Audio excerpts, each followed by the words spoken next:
Vou dar uma paradinha no nosso bate-papo aqui, porque a gente vai agora lá para Caruaru, onde a Simone Oliveira vai mostrar pra gente um pouquinho da história de Mestre Vitalino e a sua arte que deu forma à vida do povo simples nordestino. Vamos ver.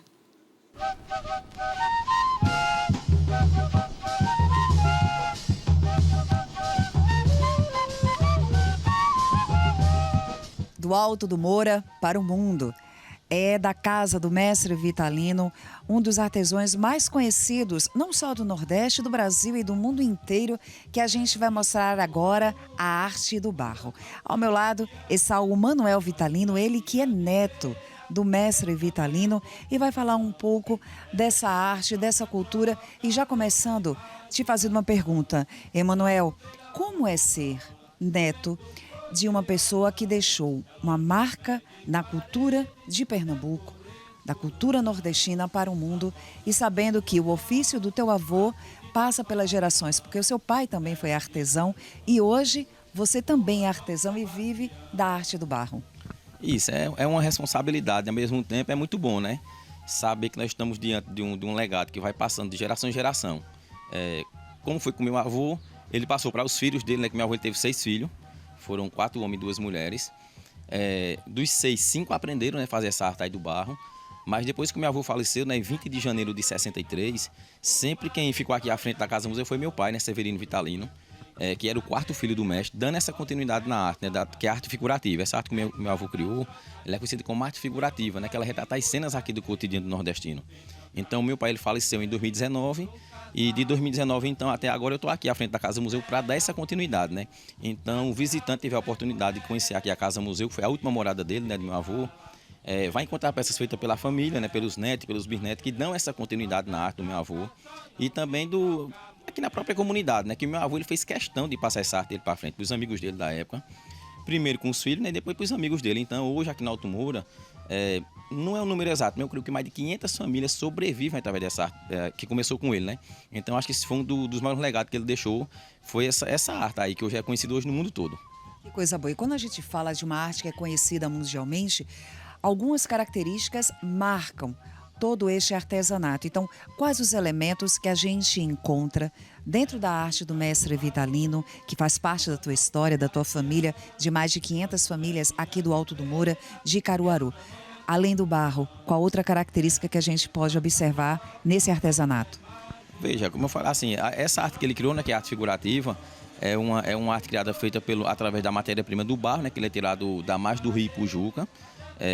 Onde através dessa arte, né, assim, nós chamamos de um ouro negro, né, que é através desse barro que é tirado da margem do rio Ipujuca, que eu mesmo sobrevivo através da arte, né, 100% da minha renda através da arte.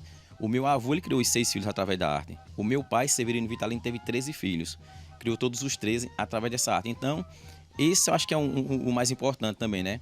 E também, assim, o meu avô, né, além de artesão, ele também era músico, ele tocava pífano. Chegou a gravar um disco na época chamado Zabumba de Vitalino.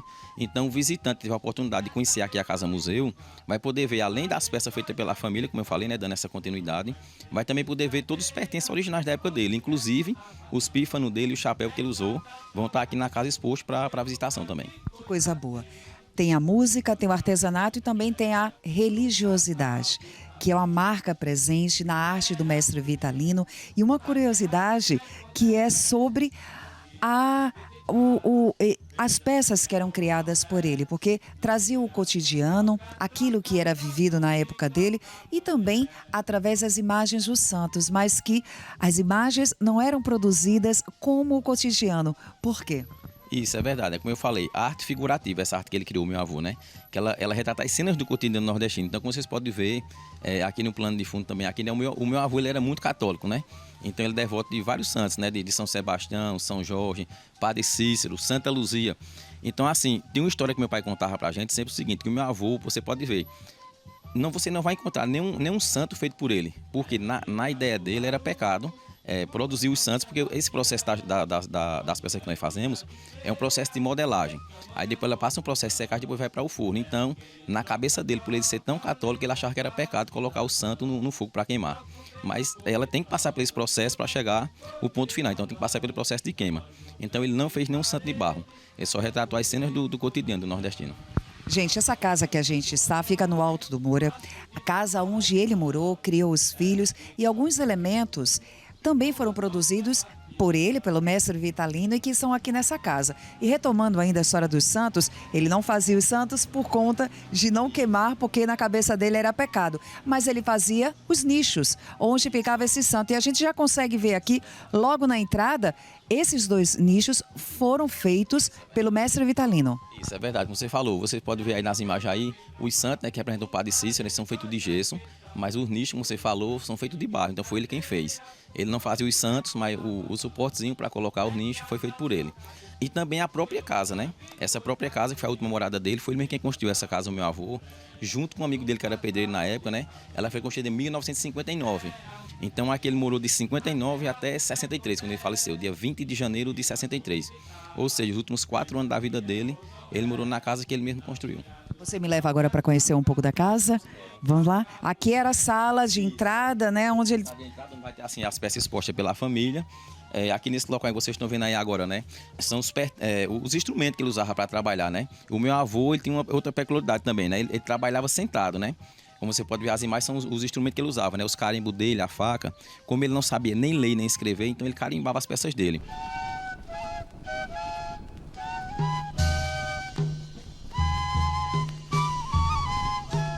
Casa que se preze, principalmente casa de vós e avós, de vovó, tem que ter comida boa. Eu acho que nesse fogão aqui, muita coisa boa foi feita, né? Isso, como você falou aí, né? Assim, a simplicidade, você pode ver, né? Então, nesse cantinho aqui, a minha avó preparava o alimento, né? Para o meu pai, meus tios, para ela e para o meu avô também, né? Então, aqui um cantinho bem especial, aqui da casa, pequenininho e simples, como foi a vida dele, né? Do meu avô e de toda a família.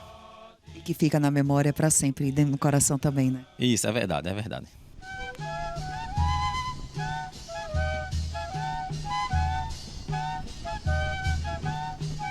A cultura que atravessa gerações e que marcam vidas de pessoas.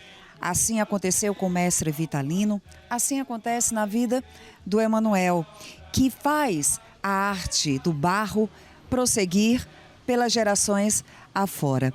Ele manuseia o barro, deixando marca registrada com características particulares, mas a base de todo esse conhecimento vem de gerações anteriores, vem do seu avô.